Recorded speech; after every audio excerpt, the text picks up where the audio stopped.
There will be spoilers, so if you want to watch this series completely blind, click off the video. Other than that, let's get started. ル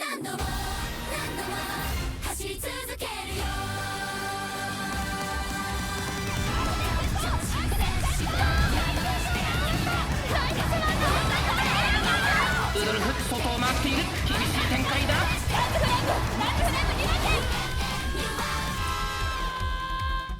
No, I am not joking.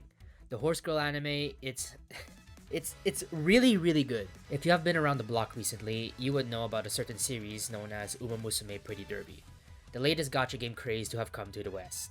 For anyone who doesn't have a clue what this series is, Uma Musume is a game/show about anthropomorphic horse girls doing horse racing. To summarize the lore real quick, it's basically our world except what if horses were replaced by these horse girls. The main plot of the series is following the career of an Uma Musume. Each of these girls are named after an IRL horse, and canonically, the series itself states that these girls inherit the name and stories of horses from another world, which, well, it's ours. It's our world. They inherit the horses from our world. It's literally just an isekai for horses. It sounds ridiculous, and, well, it is, but hear me out, because this series is arguably one of the most well thought out and passionate pieces of media to have come out of Japan in recent years, in my humble opinion. Because under the cute idol-like lens that Uma Musume is usually portrayed as, lies a series of genuinely heartfelt sports dramas. Let me explain a little bit why. It's not just the names they inherit, it's everything.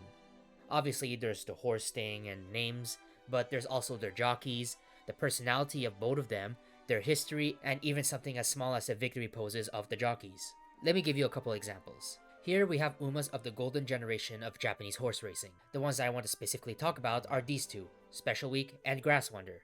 For Special Week, her inspiration ties directly with her racer's outfit.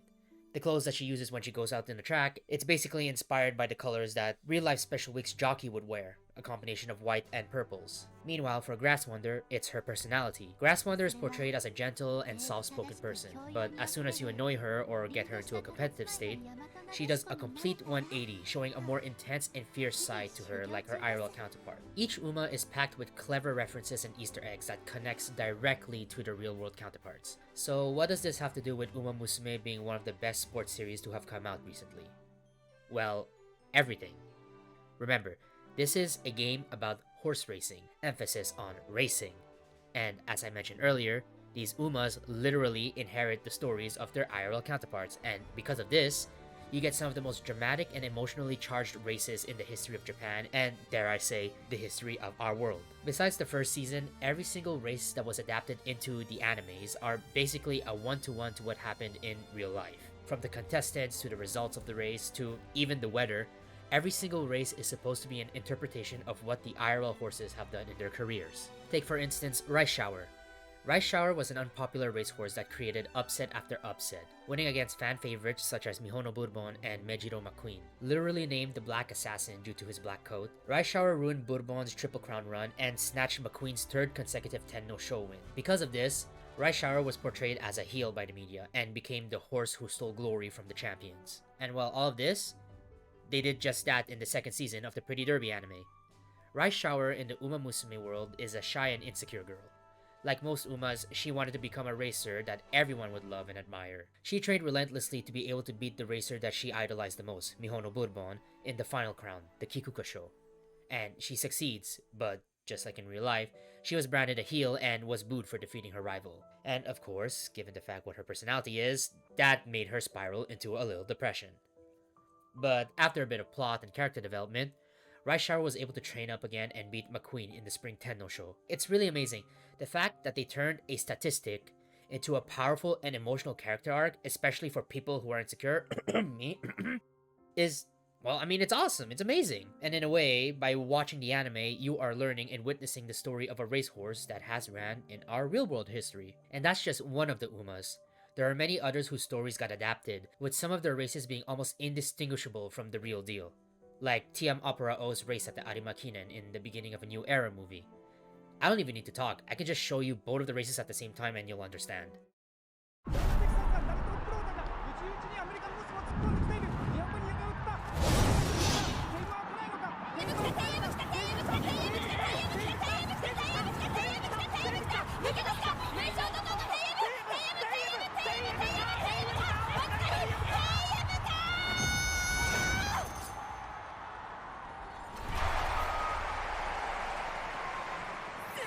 They are honoring their original race, and one of the coolest parts about it is how the casters in the anime say the same thing word for word as their IRL counterparts.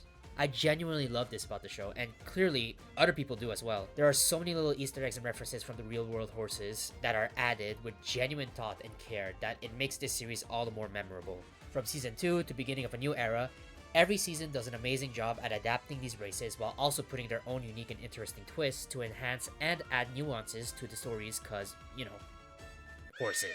But, out of all the installments, none have kept me on the edge of my seat quite like the universally praised spin-off that takes everything great about Uma Musume and perfects it. Cinderella Grey.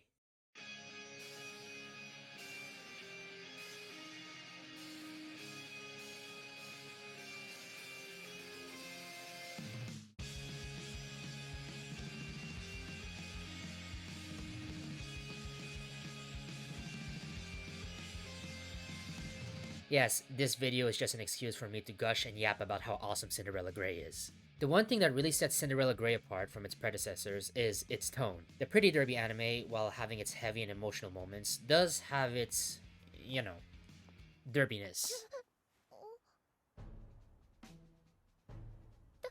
誰ですか？スカーレット？モッカ？スペ？やっておしまい？はい、ゴールドシップさん。 It's fun and heartfelt, but ultimately more slice of life and comedic than, say, the more grounded and serious atmosphere of Beginning of a New Era.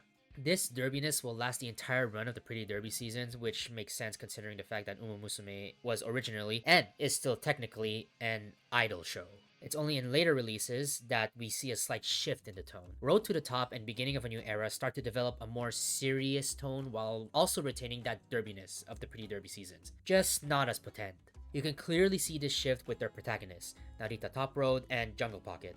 By the way, don't abbreviate Top Road's name. Not to say the protagonists of Pretty Derby didn't have serious moments. The drama in Season 2 with Teo is still incredible to this day, but the way they portray Top Road and Jungle Pocket's struggles feels a lot more serious and down-to-earth compared to, say, Special Week or Kita-san Black even. Not just them, but most of the cast as well go through this process. But even with all the progress of its predecessors, they are still not at the level of Sin Grey, if you get what I mean. If I were to guess why, it's that Road to the Top and Beginning of a New Era are far more colorful and livelier than Sin Grey. I'm not saying Sin Grey is ugly and dull, far from it. It's just missing that slightly more vibrant and cheerful feel that the other shows have. Sin Grey has a more grounded and realistic art that is different from the other shows, and it really changes how the show is viewed. Honestly, watch an episode of Road to the Top and compare it to an episode of Sin Grey, and you'll understand. It's like night and day. You can clearly tell there was a huge artistic shift in this spin-off. And they do this while also retaining the charm of Uma Musume. なーに突っ立ってんだ雑魚ネズミ。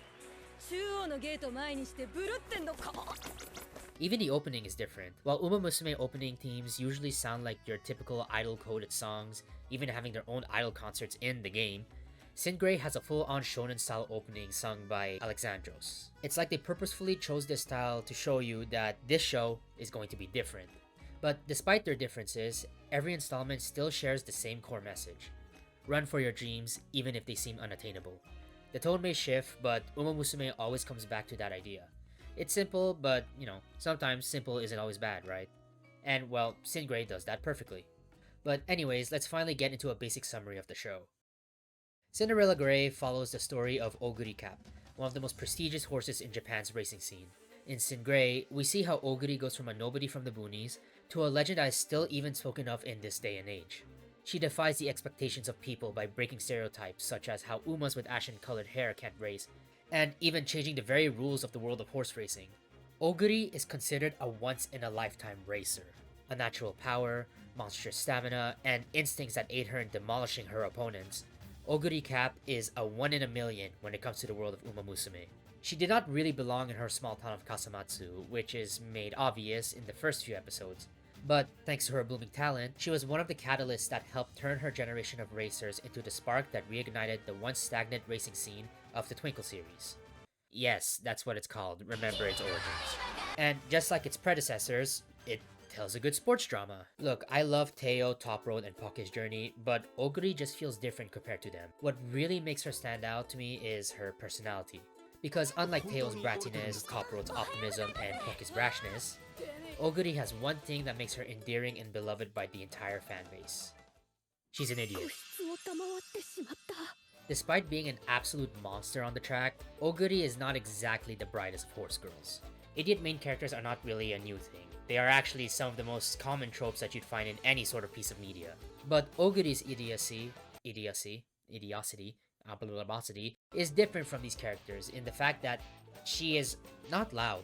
Her dumbness comes in a more naive and cute way compared to, say, Asta's screeching. It's genuinely a breath of fresh air. Add the fact that Oguri is also a fatty, and you get one of the most charming characters in Uma Musume. おかわり。なぜだ。 That's also something I want to talk about as well. The character's quirks are there, but they aren't the entirety of the character. Oguri might be a dense fatty, but she is still someone who learns and grows. Honestly, some authors can learn a thing or two about characterization from Masafumi Sugiura and not make characters haha funny into their entire personality. Essentially, Oguri's fattiness and the quirks from other characters are never shoved into your face. And speaking of being told to your face, there's another aspect that I really love about this show. Sin Gray is good at show don't tell. So many of the jokes and flashbacks are conveyed through action, with only the bare minimum of dialogue needed for context. An example would be when Oguri explains why she runs. She had weak legs growing up and could barely walk, but because her mother helped her by giving her daily massages, she was finally able to stand on her own feet. She didn't need a long backstory, just a brief mention of her weak knees, a quick flashback of her mother helping her, and the reason why she runs, because it's a miracle she can even do so in the first place. They give you what you need without drawing it out for too long, just enough so you can understand the situation. And to me, personally, this is the weakest example. Later scenes with other characters like Tamamo Cross and Bell No Light uses the same show don't tell approach, letting the audience piece together plot points and character moments through subtle hints and, not shoving it in your face. For Belno, it's cool to see how she went from wanting to be an amazing racer like Oguri to being a supporter of her by checking in on her training and giving her advice when needed. Speaking of side characters, the thing that I like about them the most in the show is that they don't get in the way. The entire focus is all on Oguri, even when they show extra stuff like Tama being the endgame rival. Most of the attention still stays on our main character. Belno's whole arc happens on screen, but it never gets highlighted, which I think is a really good thing. The fact that you can clearly see her changing how she can approach the world of racing while not participating directly in races was just a neat little thing to see over time. We had screen time of her without having her constantly say how she feels bad for not being able to run like Oguri. She just does it and changes like a normal person. But so far, I can appreciate how they just let Belno develop without distracting us from the fact that this is Oguri's story. And it's not just Belno. The other side characters also do this. Characters like Yae no Muteki, Sakura Chiyonoo, Meijiro Ardan, Super Krieg, and even earlier ones like Oguri's first rival, Fujimasa March, have small but meaningful character moments that makes the world feel more alive. But again, these character moments don't distract us from Oguri's story. And since I am talking about Oguri, let me talk about one of the more interesting things about her in the first core, which is her defeats. If you want to create character development and make your characters grow, defeat and failure is easily one of the ways to do it. And well, Oguri, she has those. She has had a total of 3 major defeats in the first core, but most of them are not exactly the conventional defeats that we know of in sports shows. The first was the Tokai Derby. Oguri wanted to participate in this race to honor the dream of her trainer, Kitahara Jo, who has been nothing but supportive of her career. Not only that, but it was going to be a climactic showdown between her and her first rival, Fujimasa March. That was the plan, until Kitahara had her race in the Chukyohai, where she dominated the match. This race was significant since this is the first time Oguri has ever raced on a turf track instead of a dirt one. So, all in all, it's a big win for her. It proves that she can run just as well on turf tracks than she can on dirt tracks. Sounds great, right? Well, it would have been if it weren't for one thing. Simbali Rudolph was watching, and she was impressed.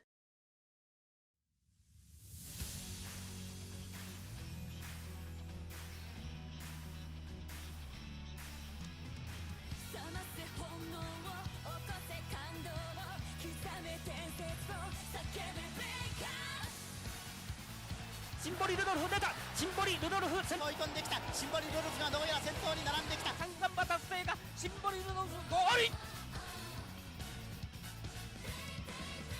ル。If I were to sum up who Simbali Rudolph is to people who know nothing about horse racing, she is basically the Michael Jordan of the Japanese horse racing world. She has 8 consecutive wins, 3 of them being the Triple Crown, which is one of the highest honors a racehorse can accomplish, which she would also win undefeated. Rudolph would then go on to race in 9 other races, only losing 3 of them, and winning the other 5, which includes the Spring Tenno Show, the Japan Cup, an international race that invites races from around the world, and the Arima Kinen, the Japanese race since you can only join in through good results or a fan poll, which she would win.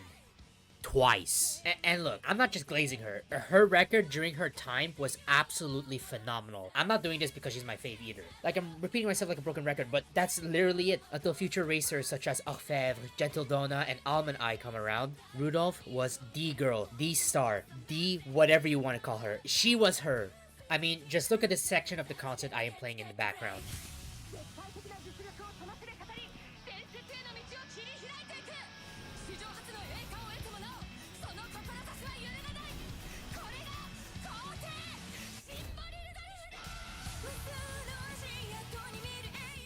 Yeah, I'm not saying this for nothing. She was that dominating during her career. Rudolph is no joke. It was literally stated in the show itself that there are no guarantees in racing except for the victory of the Emperor. And even if that's an exaggeration made by the public, well, her record speaks for itself. She's a big deal, and Rudolph was so impressed with Oguri to the point that she invited her to come to Tokyo's Racing Academy. Seeing her race in the Chukyo High made her think that it would be a shame if a once-in-a-lifetime racer like Oguri were to be stuck racing in regionals for the rest of her life. But I mean, what's so bad about that, right? Because not only was Oguri recognized by one of the best racers in all of Japan, but she has the opportunity to go race in Tokyo. But that's just it. By accepting to go to Tokyo, Oguri had to leave everything behind just to be able to race nationally. Her school, her friends, her trainer, and the Tokai Derby. She has to abandon her current dreams if she wanted to have a chance to get stronger. So, after a little bit of drama and angst, Oguri finally decided to move to Tracen alongside her friend Belno. So, that was Oguri's first L, not because she was slow or weak, but because she had to make a choice. Continue her dream and stay in a place that won't allow her to grow, or go to Tokyo to have the chance to race against some of the best racers in Japan. For Oguri, it was a huge letdown. First of all, she wasn't able to fulfill her trainer's dream of winning the Tokai Derby, and second, she wouldn't be able to do that big final race with March. So with those dreams unfulfilled, she makes another promise to herself. She'll repay Kitahara by winning the Japanese Derby. A G1 race, one of the most influential ones in Japan, and of course, part of the Triple Crown. The same race that Simbali Rudolph won undefeated. Yeah, like I said, Oguri is not exactly the shiniest horseshoe on the hoof.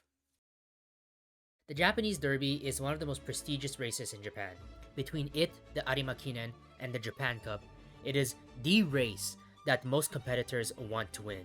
Being one of the Triple Crowns, the Derby is part of a series of races known as the Classics. Each crown has a saying associated with it. The fastest racer wins the Satsuki Show. The strongest racer wins the Kikuka Show. And finally, the luckiest racer wins the Derby. In this race, only the best of the best gets to participate, and Oguri wants in on it. There's just one problem. 小栗さん、クラシック登録は済まされました。なんだそれは。それ、クラシックレース出れないです。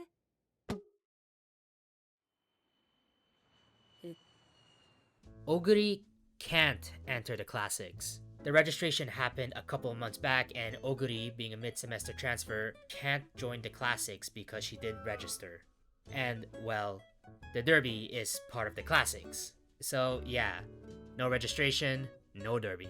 A cheap show would somehow have Oguri join the Derby, no matter the consequence. But in Sin Gray, they actually said no, and they didn't let her join no matter what everyone else may have wanted. But despite the disappointing results, there was still something good that came out of this situation.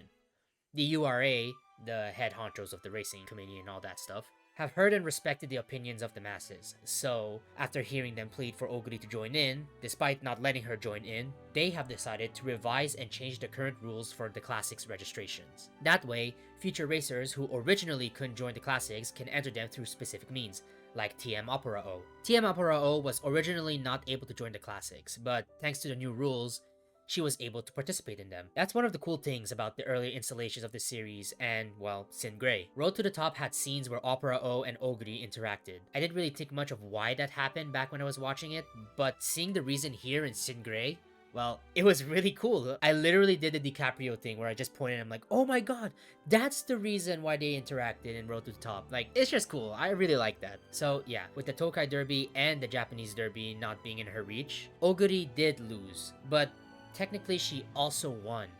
Twice. Because both times, she gave up dreams but created new opportunities, both for herself and others. But what about her third and last defeat of the core? Well, this one was actually a race that she participated in, and she went up against one of the best racers that is currently running in the Twinkle series. The White Lightning, Tamamo Cross. 宝塚記念を制したのはタマモクロス。怒涛の7連勝。これが天皇賞馬娘の貫禄だ。お、なんや、来とったんやな。オーグリキャップ。 And, well, you already know what happens if you watch the show or are continuing to watch this part of the video. Oguri lost. She lost. But it was still an amazing loss because of Tamamo Cross. Tama is proof that despite Oguri's talent, there are still bigger fish in the sea. And even with these results, she is still able to go toe-to-toe with the current peak of modern-day racing. And even if she did lose, well, it's not like she's complaining or anything. それとも勝利への渇望か。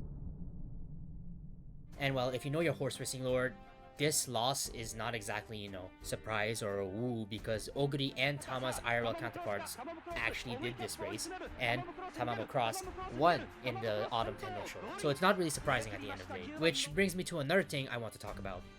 I mentioned this a while back, but the stories of Uma Musume are just real horse races, but anime. The only difference is that the show adds more context and emotions to these races because, well, at the end of the day, this is an adaptation of real-life horse racing. There's not much you can tell about how the racer feels besides asking a jockey or imagining what a horse is thinking, which, you know, it's a horse. Not saying horses are dumb, it's just that they aren't at our level.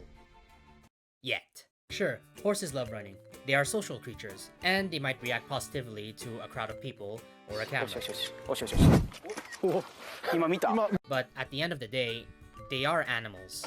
They don't have the same complexities that we humans have. So the writers have to write in personalities, character moments, and goals for each of the Umas to make them have more depth and feel more nuanced.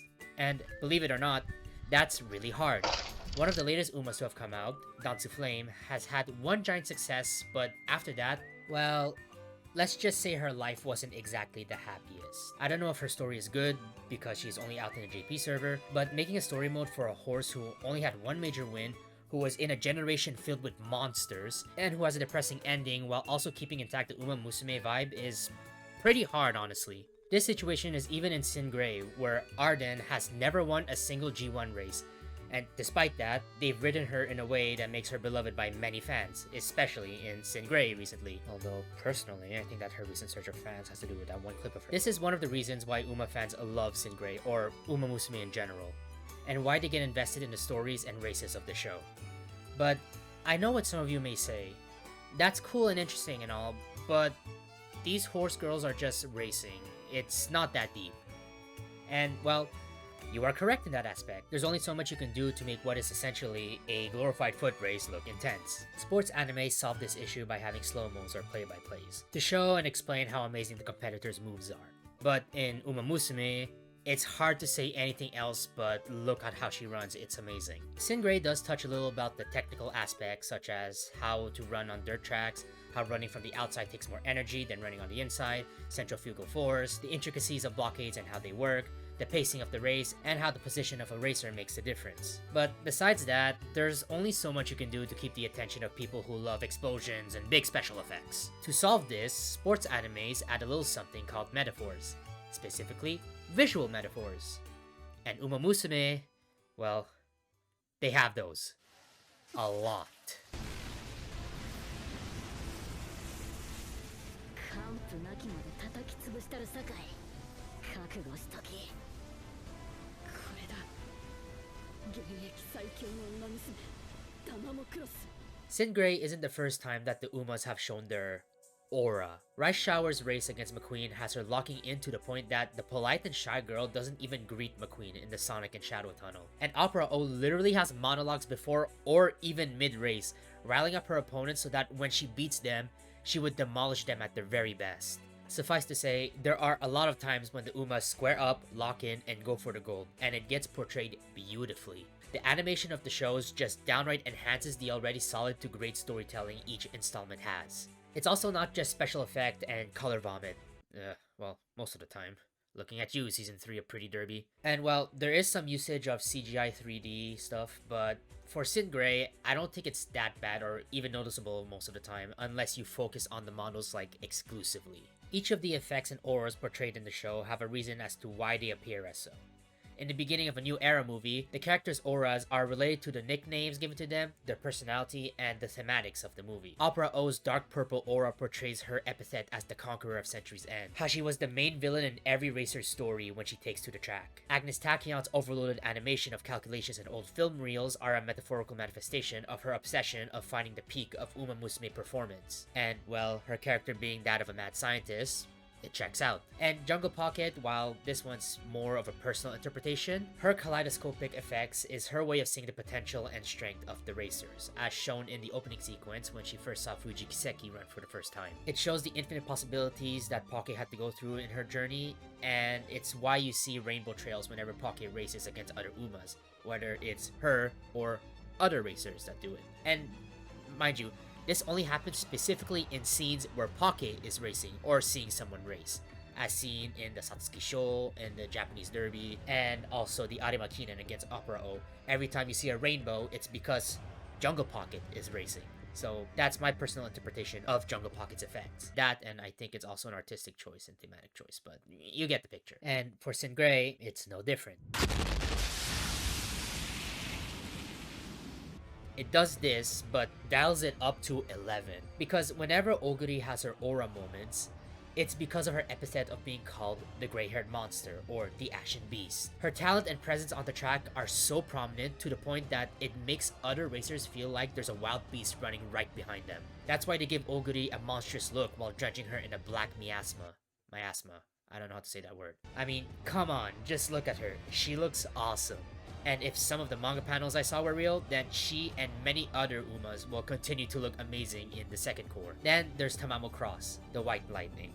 And well, I'm pretty sure it's obvious what her effect is. Despite being small and unassuming, she surprises her opponents with her strength and speed, like an electric storm looming over the horizon, which is a perfect metaphor for her explosive running style as an end closer. And these two auras are applied amazingly in the Fall Tenno show where Oguri and Tamamo Cross had their first duel. And this effect is not just tied to the racers. Remember Rudolph? By now she has retired from racing, but even in her office as student council president, Rudolph still has game. I remember I was genuinely surprised when I saw her make this face, considering how gentle she is when she appears on screen, especially when Teo's around her, at least in Pretty Derby. It really reminded me that this is the woman who made history with nothing but her own abilities.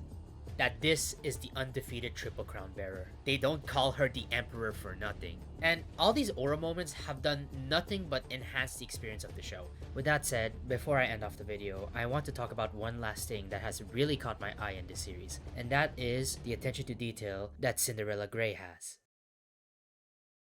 By mid-season, you meet a number of racers with multiple personalities. Chiono-O is your happy-go-lucky girl, Arden is your elegant lady, and Muteki is your serious and strict warrior-like character. But despite being horse girls, the anime still shows you that they are athletes. You get what I mean? What I mean by that is that, in my personal experience, whenever I see this is going to sound really bad, a woman in shows, they always appear, well, woman-like. One of the reasons why I like this show, and just this series in general, is that they show the ladiness of the Umas, but they aren't afraid to show them being unladylike. They show their girls with what a lot of people would consider raw and unflattering expressions that women shouldn't have. Beginning of a New Era, Road to the Top, and even the Pretty Derby seasons show this by having the girls have tired and strained expressions with sweat pouring in buckets down their faces. But Sid Grey surprised me when they showed the Derby race, specifically the duel between Meijiro Arden and Sakura Chiyono. That moment really took me by surprise. You had the classic strained look, scowls of exhaustion, labored breathing, and your anime screams that you'd see in classic sports or even shonen anime, but what really took me by surprise was Arden. Because Arden, the stereotypical elegant rich lady, was literally spitting out saliva with how hard she was pushing herself to catch up to Chiyono. Am I weird for saying that? I feel really weird saying that. It's just a little detail I remember seeing watching the episode, and I was like, oh, wait, she's actually doing that. I've never seen that. Am I weird for saying this, for talking about this? I have no idea. God, I hope this does not develop into a kink. But anyways, the reason why I'm talking about this is because this is something I think that most other shows would be too scared to put in, since it's not exactly a feminine thing that women would do, right? Basically, what I'm trying to say is that, yes, Uma Musume shows that these are anthropomorphic horse girls that sing idol songs and are sometimes character stereotypes you find in animes. But before anything else, these girls are athletes, they're racers, and they will give their everything just so they can reach the top. And look, maybe I just haven't consumed enough media to see this type of feminine characterization, but I just thought that it was a nice, cool little detail to see a new twist to female characters pushing their limits, right? I don't know. I don't know why I'm talking about this. I just think that it's really cool that they did this. And, well, if you're asking, yes, they are that locked in the manga. The illustrator, Taiyo Kuzumi, really does draw horse girls locking in. That and muscular women, but hey, who's complaining? And these are like small details, right? It's like, it's really unnecessary, but they added to the show to make it feel more alive and authentic, right? There are other things, like smaller little details, little attention to details that usually are really unnecessary, but once they're added, it makes, like I said, the show feel more alive, more authentic, more real, and really, really good. It's just really great, and Sin Grey does that in spades. It's really cool. God, I love the show so much. And this is just the first part. This is just the first core. The second, I haven't watched the second core yet, and supposedly the second core gets better. With that said, anyways, Blue Lock wishes it was this good. But yeah, I'm gonna end off the video here because, well, if I continue talking too much, I am gonna literally talk about the entire show, or at least the first core. So I'm gonna end off here. Obviously, like I just said, I did not finish the show. Technically, it is still airing. The second core has not finished, and there's still a lot that the anime has to offer compared to what the manga has, which I should probably read that, honestly. It looks really good. And, well, if Cinderella Grey has an anime adaptation, there's a chance that Sakura, is it called Sakura Star Blossom? It's something along those lines. That's another manga that follows Sakura Laurel, who is another popular horse from the Sakura clan. If Cinderella Grey does well, which honestly, it already is doing really, really well, so I'm pretty sure that other manga adaptations of certain other races are going to be adapted, which is going to make me really happy. I'm going to be really happy about that. Honestly, I'm kind of hoping for a Daiwa Scarlet and Vodka show, right? That'd be really cool, because one of the pet peeves I have about Season 1, or Pretty Derby in general, is that Scarlet and Vodka really don't have a, character or storyline. And I really like to see a storyline between those two, because their rivalry, well, besides being Yuri bait and one of the best ships in the series, don't at me, their rivalry is really good. I genuinely want to know. That final run, I saw one of the runs, I would think it was it the Japan Cup, the Autumn Tennis Show? Anyway, one of those two where Scarlet won despite like having a really bad start. Really good, really fun. I'd really like to see that in anime form. And I think Scarlet and Vodka really deserve it, fan favorites. Everyone loves them. So until the second core is over, I'm crossing my fingers that it ends on a good note. We get a season 2, and that season 2 is going to be just as good, and then we get more animes of it, because there's a lot to talk about in this series. There are so many horses whose story you can adapt, and hopefully if the anime starts getting good, well, we might get an English dub, and by getting an English dub, it will be able to be accessible to people around the world, say America. In America, there's a lot of American horses who have just as good stories as the Japanese horses, and not only that, most of the Japanese horses are related to American horses, so like Sunday Silence, Secretaria, Halo, all those horses. And what I heard, they also have good stories, so Hopefully we got American horses in Uma Musume and technically horses from other countries. That'll be really good. Mr. People and ranch owners who own the rights of these horses. That's a really good idea. You want recognition? There's your easiest ticket. It's literally right there. They're literally sitting right there. Your easiest ticket to being popular, to getting more money so people can watch your horse races. It's there. It's in Japan. Whether you like it or not, it's in Japan. Okay, I'm rambling right now, but yeah. First of all, thank you so much for watching.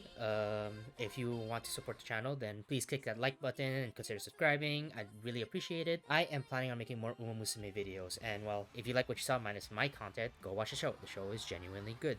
If you're a sports fan, if you like anime, if you like good storytelling, go watch it. Go watch it. It's genuinely good. It's really good. Like, yeah, you have your anime stereotypes, but it tells a good story. Their focus is on telling a good story. If I'm able to convince you that this show is worth watching, give it a try, honestly. And well, that's pretty much it. So again, thank you for watching, and I'll see you around. Also, before I forget, this came up like when I was like, matching together things and procrastinating and whatnot. But in Cinderella Grey, one of the latest episodes, there's a character called Tony Bianca. Now, Tony Bianca is an American Uma Musume and is based on Tony Bin. If you're wondering why the names are different, it's because of it's licensing. It's because of licensing. It's the same reason why Dicta Striker is not named Soccer Boy and why Akituteo is not called Nippoteo. It's licensing. They don't have the rights to use their names. They don't have the rights to use their names. Okay. But anyways, latest episode, they showed the race that Tony Bianca was participating in. And you see, so Tony Bianca, they use her effects, she's locking in, she's doing her effects thing, and it looks cool, right? But the really cool thing is when you see what the effect is. Now, the reason why I'm talking about this is because Tony Bianca's IRL counterpart, Tony Bin, has a really particular legacy. And that is that Tony Bin is the sire, that is the father of Jungle Pocket, which was a really big surprise for me. It was really nice to hear about that. But here's the thing. Do you know what the effect for Tony Bianca was? What they used for her? If you're thinking the same thing as I am, yes, they used a rainbow effect.